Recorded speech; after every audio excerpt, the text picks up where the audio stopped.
오늘 우리에게 주시는 하나님의 말씀은 누가복음 19장 1절에서 10절의 말씀입니다. 누가복음 19장 1절에서 10절 말씀, 신약성경 127면입니다. 누가복음 19장 1절에서 10절의 말씀입니다. 예수께서 여리고로 들어가 지나가시더라. 삭개오라 이름하는 자가 있으니 세리장이요 또한 부자라. 그가 예수께서 어떠한 사람인가 하여 보고자 하되 키가 작고 사람이 많아 할 수 없어 앞으로 달려가서 보기 위하여 돌 무화과 나무에 올라가니 이는 예수께서 그리로 지나가시게 되밀어라. 예수께서 그곳에 이르사 쳐다보시고 이르시되 삭개오야 속히 내려오라. 내가 오늘 내 집에 유하여야 하겠다 하시니 급히 내려와 즐거워하며 영접하거늘 뭇사람이 보고 수군거려 이르되 저가 죄인의 집에 유하러 들어갔도다 하더라. 삭개오가 서서 주께 여짜오되 주여 보시옵소서. 내 소유의 절반을 가난한 자들에게 주겠사오며 만일 누구의 것을 속여 빼앗은 일이 있으면 내 갑절이나 갚겠나이다. 예수께서 이르시되 오늘 구원이 이 집에 이르렀으니 이 사람도 아브라함의 자손이미로다. 인자가 온 것은 잃어버린 자를 찾아 구원하려 함이니라. 아멘. 오늘은 10월의 마지막 주일, 종교개혁기념주일입니다. 타락한 중세교회를 향하여 저항하고 성경으로 돌아갔던 것을 기념합니다. 하지만 우리는, 아니 저는 과연 개혁적인가라는 조심스러운 마음을 갖습니다. 예수님께서 여리고라는 마을을 지나가게 되었습니다. 그 마을에 니고데모라는 사람이 살고 있었습니다. 니고데모는 세리장이었고 부자였습니다.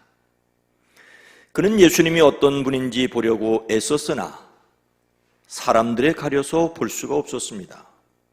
니고데모는 키가 매우 작았기 때문입니다. 그는 예수님을 보려고 뽕나무로 올라갔습니다. 그런데 그 동네에 삭개오라는 사람이 살고 있었습니다. 그도 키가 작은 사람이었습니다. 그는 예수님을 보고 싶은 마음이 간절하였습니다. 삭개오는 뽕나무 위로 올라가려고 다가갔습니다. 그런데 거기 니고데모가 먼저 올라가 있는 것이 아니겠습니까? 니고데모야 내려와. 거기는 내가 올라가야 해. 마음씨 착한 니고데모는 얼른 내려왔습니다. 삭개오는 재빨리 그 자리로 올라갔습니다. 곧이어 그 아래로 예수님이 지나가시다가 그 삭개오를 발견하셨습니다. 삭개오야 속히 내려오라. 삭개오는 기뻐하며 예수님을 자기의 집으로 모시고 와서 잔치하였습니다. 니고데모가 뽕나무에 올라갔다고 해서 당황하신 분 계십니까? 어느 교회 아동부 전도사님이 작년 설교를 부탁을 받았답니다. 삭개오에 관한 설교를 준비하고 자신 있게 강대상으로 올라갔는데 많은 어른들을 보는 순간 갑자기 얼어버렸습니다. 긴장한 나머지 삭개오라고 말한다는 것이 그만 니고데모라고 말하였답니다. 설교 중에 분위기가 이상하여 정신을 차리고 임기응변으로 니고데모야 내려와. 거기에는 내가 올라가야 해 라고 했답니다. 오해가 없으시기 바랍니다. 오늘 말씀은 니고데모가 아니라 삭개오에 관한 내용입니다. 그러나 삭개오도 오늘의 주인공은 아닙니다. 여리고는 여호수아가 가나안을 정복할 때 요단강을 건너 처음으로 정복한 성입니다. 여리고는 그 이전부터 있었던 도시로 세계에서 가장 오래된 도시들 가운데 하나입니다. 이곳은 교통의 요지였습니다. 현재 이스라엘에서 여리고는 팔레스틴 자치지구입니다. 요단강을 사이에 두고 요르단과 맞닿아 있는 국경도시의 역할을 톡톡히 하고 있습니다. 그 옛날 예루살렘에서 사마리아가 있는 중부 산지를 거치지 않고 갈릴리 지역으로 가려면 예루살렘에서 여리고로 내려간 다음 요단강을 따라 북쪽으로 올라갔습니다. 반대로 갈릴리에서 예루살렘으로 올 때에는 요단강을 따라 내려와 여리고에서 서쪽으로 올라갔습니다. 유대 지역에서 요르단 동쪽으로 가기 위해서는 반드시 거쳐야 하는 곳입니다. 교통요지이고 많은 사람이 왕래가 잦았고 거래하는 물품이 많았습니다. 따라서 거두어 드릴 세금도 많았습니다. 당시 여리고는 세금을 거두는 관리들이 로마로부터 파견되어 늘 머물렀다고 하는 이야기도 있습니다. 그들은 요단강 동편 지역에서 유대로 들어가는 모든 물품에 대한 통관세를 받는 일을 하였습니다. 이런 곳에서 세금을 거두는 일을 한다면 사회적으로 힘이 있고 개인적으로 풍족하였을 것입니다. 더욱이 이곳의 세금을 관리하는 우두머리라면 더 말할 나위가 없었습니다. 바로 그 사람의 이름이 삭개오입니다. 그는 그곳의 세리장이었고 부자였습니다. 부족한 것이 하나 있다면 그의 키가 작다는 것이었습니다. 하지만 키가 작다는 것이 그의 단점은 아니었습니다. 예수님께서 그의 집에 들어가셨을 때 사람들은 예수님을 가리켜 그가 죄인의 집에 묵으려고 들어갔다고 모두들 수군거렸습니다. 그는 사람들에게 죄인이라고 손가락질을 받았습니다. 당시 그 지역은 로마의 지배를 받았습니다. 로마를 위하여 일하는 사람이라고 낙인이 찍혔습니다. 어찌 세금을 거두는 일이 로마만을 위한 일이었겠습니까? 우리는 여기에서 그가 왜 나무에 올라가는지를 짐작할 수 있습니다. 그것은 사람은 많고 그의 키가 작았기 때문만은 아니었습니다. 키가 작아도 세리장이었고 부자로서 존경받는 사람이라면 얼마든지 사람들 앞에 나설 수 있었을 것입니다. 더욱이 예수님께서 오신다는 것과 지나가실 곳을 먼저 알 수 있는 사람이라면 더욱 그랬을 것입니다. 하지만 그는 자신 있게 사람들 앞에 나설 수 없는 사람이었습니다. 예수님을 보려고 한다고 하는 것조차도 감추고 싶은 사람이었습니다. 그의 이름이 삭개오가 아닙니까?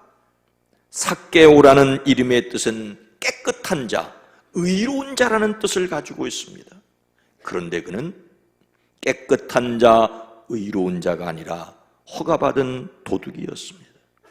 그는 자신의 이름대로 전혀 살지 못하는 사람이었습니다. 그래서 어쩌면 사람들은 그의 이름을 부르지 않았을 것입니다. 어쩔 수 없이 삭개오라고 부르더라고 속으로는 도둑놈 하였을 것입니다. 삭개오라고 쓰고 도둑놈으로 읽는다였습니다. 그래서 그는 나무 위로 올라갔었을 것입니다. 그는 자신의 이름에 걸맞은 삶을 살지 못함에 대한 인간적인 갈등을 느끼고 있었을 것입니다. 그런데 예수님께서는 그에게 어떻게 하셨습니까? 5절 말씀입니다. 예수께서 그곳에 이르사 쳐다보시고 이르시되 삭개오야 속히 내려오라. 내가 오늘 내 집에 유하여야 하겠다 하시니. 예수님은 예루살렘으로 올라가는 길이셨습니다. 여리고는 그냥 통과하여 지나가시려는 중이셨습니다. 그런데 돌발 상황이 발생하였습니다. 예수님께서 나무 위에 있는 그를 쳐다보셨습니다. 삭개오야 내려오너라. 오늘은 내가 너의 집에 묵어야 하겠다고 말씀하십니다.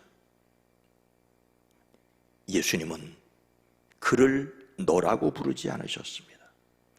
예수님께서 그의 이름을 불러주셨습니다. 그의 이름은 태어나자마자 붙여진 이름일 것입니다.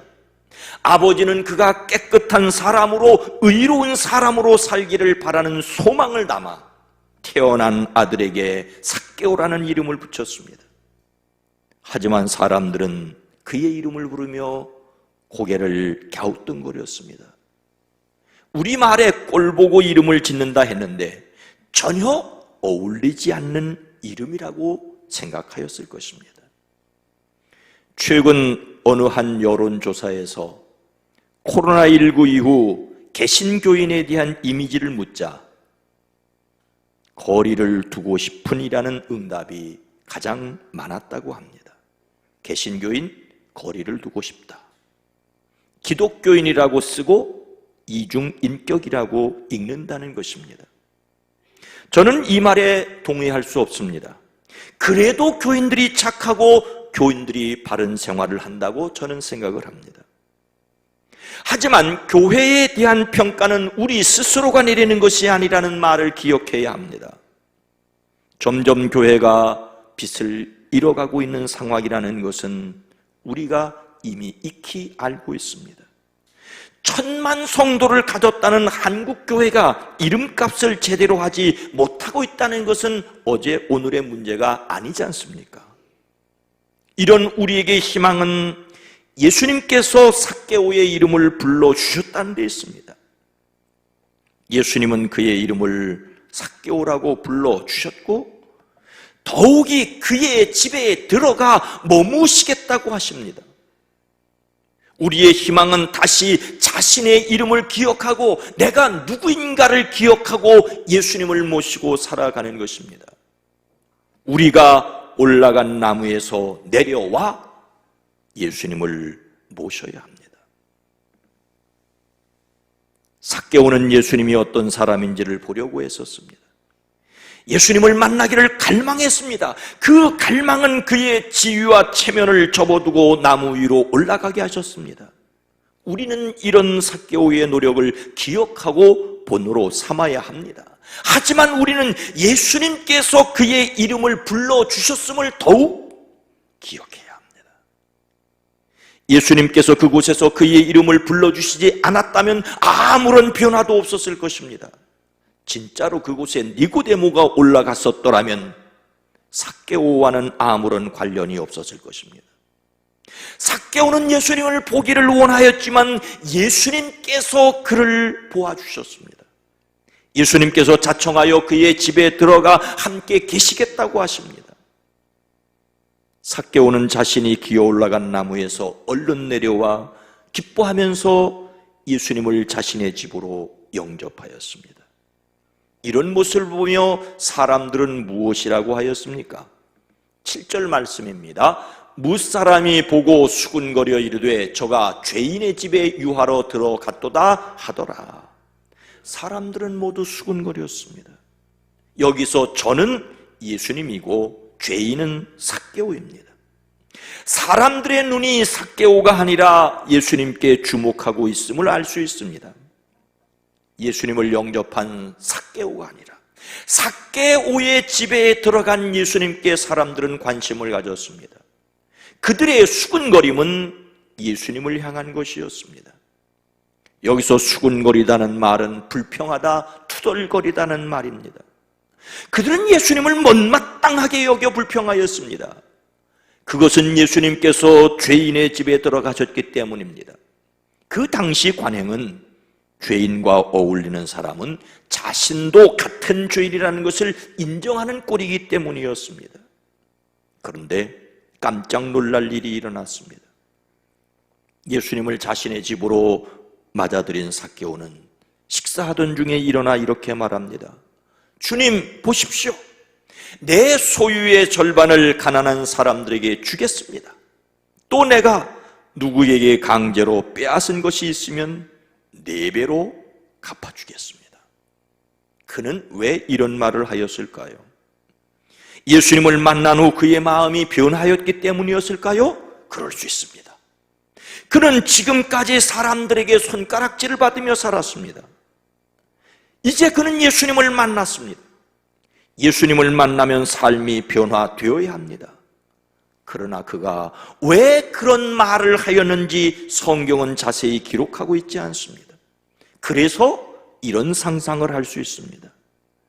삭개오의 이야기에서 그의 변화된 삶을 기록하지 않으면 많은 사람이 불편할 수 있습니다. 교회는 세리장이나 부자인, 그러나 적당히 회개할 거리가 있는 삭개오를 좋아한다는 오해를 받아왔습니다. 당시 세리는 로마의 앞잡이로 여겨졌습니다. 그런데 아무런 변화 없이 그가 구원을 받았다고 말하면 매우 불편할 것입니다. 그래서 성경은 삭개오의 변화된 삶을 분명히 기록하였습니다. 아니, 예수님을 믿는다면 정녕 그의 삶은 변화되어야 합니다. 의롭지 않은데도 의롭다고 여김을 받았다면 의로운 삶을 살아야 합니다.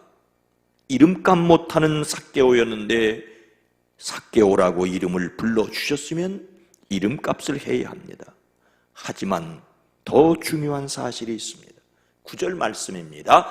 예수께서 이르시되 오늘 구원이 이 집에 이르렀으니 이 사람도 아브라함의 자손임이로다. 예수님께서 삭개오에게 말씀하십니다. 오늘 구원이 이 집에 이르렀다고. 삭개오가 일어나 갑자기 자신의 결심을 선언하자 예수님도 쏟아내듯이 말씀하셨습니다. 그것은 오늘 구원이 이 집에 이르렀다는 말입니다. 예수님은 삭개오뿐만 아니라 그 집, 그 가족의 구원을 말씀하십니다. 이르다는 말은 무엇인가 도착하였다는 말이죠. 무엇인가 발생하게 되는 원인이 되었다는 말입니다. 삭개오 한 사람이 예수님을 만남으로 온 집안이 구원을 받게 되었다는 말입니다. 예수님은 그 이유가 삭개오도 아브라함의 자손이기 때문이라고 말씀하십니다. 아브라함이 하나님의 부르심에 순종함으로 믿는 자의 조상이 되었고 그 후손이 그의 복을 받은 것처럼 삭개오 한 사람 때문에 온 집안이 하나님의 복을 받게 되었습니다. 삭개오는 그 집안의 아브라함이었습니다. 그동안 삭개오 때문에 온 집안 식구들이 얼마나 욕을 먹었겠습니까? 헌데 이제 삭개오 때문에 복을 받게 되었습니다. 그동안 삭개오는 같은 유대인들에게 이방인 취급을 받았습니다. 사람들은 그를 삭개오라고 부르지 않았습니다. 삭개오라고 쓰고 죄인이라고 읽었습니다. 그러나 예수님께서는 그를 아브라함의 자손이라고 선언해 주셨습니다. 이것이 예수님께서 그를 삭개오라고 부르신 이유이자 그의 집의 구원이 시작되었다고 하신 이유입니다. 예수님은 그도 아브라함의 자손이라고 하십니다. 삭개오의 변화된 삶, 그의 결단, 믿는 자의 모범입니다. 그러나 놓치지 말아야 할 것이 있습니다. 근본적인 변화는 예수님의 선언에 있었습니다. 사람들은 삭개오를 정죄하였지만 예수님은 그의 이름을 불러주셨습니다. 그의 집에 들어가셔서 그의 식구들에게도 구원이 시작되었다고, 그가 아브라함의 자손이기 때문이라고 말씀하십니다. 삭개오 주변의 사람들은 같은 아브라함의 피가 흐르는 삭개오를 인정하지 않았습니다. 그런데 예수님은 삭개오도 진짜 아브라함의 자손이라고 하십니다. 헌데 성경은 예수님을 믿음으로 믿음의 자취를 따르는 자들도 그러하니라고 말씀하십니다. 예수님을 믿음으로 핏줄에 상관없이 아브라함의 자손이라고 말씀하십니다. 같은 피가 흘러야만 동족은 아닙니다. 예수님의 피를 믿음으로 하나님의 백성이 됩니다. 예수님께서 십자가 위에서 이루신 일을 믿음으로 하나님께 나갑니다. 이 은혜 안에 굳게 서는 사람들이 되기를 주님의 이름으로 축복합니다. 예수님께서 여리고로 지나가시다가 나무에 올라간 삭개오의 이름을 불러주시고 그의 집에 들어가 그도 아브라함의 자손임이라고 말씀하셨습니다. 그런데 그것이 저와 여러분에게 무슨 상관이 있습니까? 10절 말씀입니다. 인자가 온 것은 잃어버린 자를 찾아 구원하려 함이니라. 예수님께서 갈릴리 가나의 혼인잔치에 참석하여 물로 포도주를 만드셨습니다. 이것은 하나님께서 태초부터 만드신 자연법칙을 흔들어 놓으려는 것이 아니었습니다. 요한복음은 이 사건을 기록하면서 예수님께서 이 첫 표적을 갈릴리 가나에서 행하여 그의 영광을 나타내심에 제자들이 그를 믿으리라고 하였습니다. 예수님은 물을 포도주 되게 하심으로 표적을 만드셨습니다. 하나님의 영광을 드러내셨습니다. 이런 예수님을 제자들이 믿었다는 말입니다. 제자들은 예수님을 더욱 깊이 알게 되었습니다. 이것이 가나의 혼인잔치의 기적을 기록하신 목적입니다. 이런 관점에서 삭개오에 관한 내용을 성경에 기록한 목적은 무엇입니까? 그 목적은 오늘 본문 말씀의 마지막에 분명히 나타나 있습니다. 그것은 잃어버린 자를 찾아 구원하려 함입니다. 예수님은 자신이 세상에 오신 목적을 분명히 말씀하십니다. 여기서 잃어버렸다는 말은 문자적으로 완전히 파괴되었다, 심지어는 죽었다는 뜻입니다. 잃어버렸다는 말은 철저히 파괴되고 무효가 되었고 빼앗겼고 잘못된 위치에 있다는 말입니다. 어떤 물건이 본래 있어야 할 장소에서 다른 장소에 놓이게 되면 잃어버린 것이 될 수 있습니다. 주머니에 있어야 할 지갑이 길바닥에 있게 되면 잃어버린 것입니다. 다시 본래 장소에 갖다 놓아야 찾아진 것입니다. 삭개오는 자신의 이름을 잊어버렸는데 예수님께서 그의 이름을 불러주시고 그도 아브라함의 자손이라고 말씀을 하십니다. 사람은 본래 하나님의 형상으로 지음을 받았습니다. 에덴 동산은 하나님의 얼굴을 보며 하나님과 교제하는 자리였습니다. 그런데 사람은 에덴에서 쫓겨났습니다. 하나님과의 관계가 깨어지고 본래의 자리를 잃어버렸습니다. 이것을 죄라고 부르는 이유는 하나님과 관계가 깨어진 것은 인간의 근본적인 문제이기 때문입니다. 하나님은 사람들과 깨어진 관계를 다시 바르게 하기를 원하셨습니다. 사람을 바른 관계, 의롭게 하시기를 원하셨습니다. 이 일을 위하여 하나님이 친히 사람이 되어 이 땅에 오셨습니다. 바른 관계를 위하여 세상에 오셨습니다. 이것은 하나님의 사랑이고 사람들에게 베푸시는 은혜입니다. 모든 사람은 하나님과 관계가 깨어진 잃어버린 자였습니다. 우리는 잃어버렸다 다시 찾은 사람입니다. 예수님을 믿는다는 것은 자신이 하나님께 잃어버린 자였으나 예수님께서 오셔서 다시 이름을 불러주시고 아브라함의 자손이라고 선언해 주시기 때문이라는 것을 아는 것입니다. 본래의 자리에 떠나 있다가 예수님에 의하여 본래의 자리로 복귀되었습니다. 잃어버린 자에게 구원은 본래의 자리로 돌아가는 것입니다. 우리는 예수님 안에서 본래의 자리 하나님께로 돌아왔습니다. 그런데 이것을 자신의 힘으로 돌아간 것처럼 생각하면 또 다른 문제가 발생합니다. 하나님께서 하신 일입니다. 하나님께서 먼저 사랑하셨습니다. 하나님께서 그 길을 만드셨습니다. 사람은 다만 그 사랑을 받았을 뿐입니다. 그래서 구원을 하나님의 은혜라고 합니다. 자신의 힘으로 이루어졌다고 생각하는 사람은 그 힘을 자랑하고 싶어 합니다. 문제는 그 자랑스러워함이 다른 사람을 무시하고 정죄하는 것으로 드러난다는 것입니다. 개구리 올챙이적 생각 못한다는 말 그대로입니다. 다른 사람을 무시하거나 차별하는 사람은 은혜를 받은 사람이 아니거나 은혜를 잃어버린 사람일 수 있습니다. 우리는 은혜로 의롭게 되었다고 하시는 그 사랑을 받았을 뿐입니다. 사랑하는 성도 여러분, 어느 전도사님이 삭개오를 말한다는 것이 실수로 니고데모를 말하였다 하지요. 실수를 깨닫고 그 내용을 전환시키기 위해 하였던 말을 기억하십니까? 그것은 니고데모야 내려와, 거기는 내가 올라가야 해 라는 말이었습니다. 이 말을 예수님이 하셨다는 생각이 저에게는 문득 들었습니다. 삭개오야 내려와, 거기는 내가 올라가야 해. 성경은 이렇게 기록하고 있습니다. 친히 나무에 달려 그 몸으로 우리 죄를 담당하셨으니 이는 우리로 죄에 대하여 죽고 의에 대하여 살게 하려 하심이라.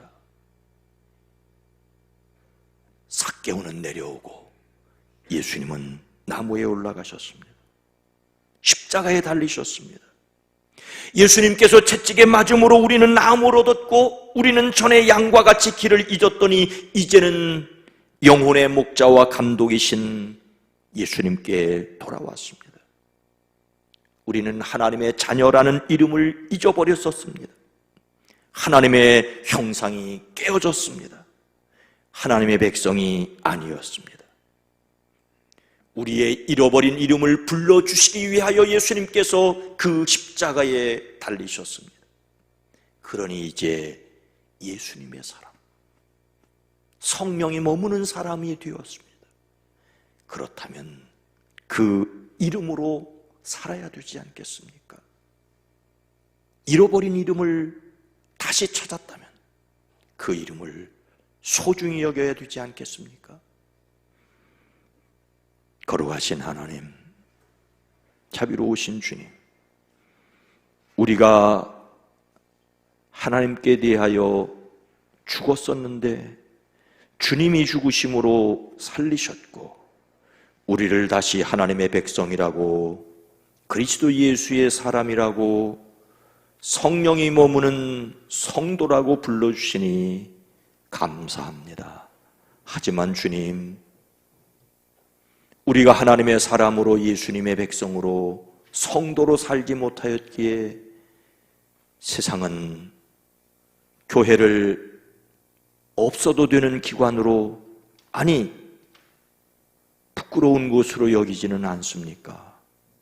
하나님, 우리가 바로 하나님의 백성이요 그리스도 예수의 사람인 것을 다시 기억하시고, 이런 우리를 제자라고 불러주심을 듣고 주님을 모시고 살아내는 우리가 되어지게 하옵소서. 예수님의 이름으로 간절히 기도드리옵나이다. 아멘.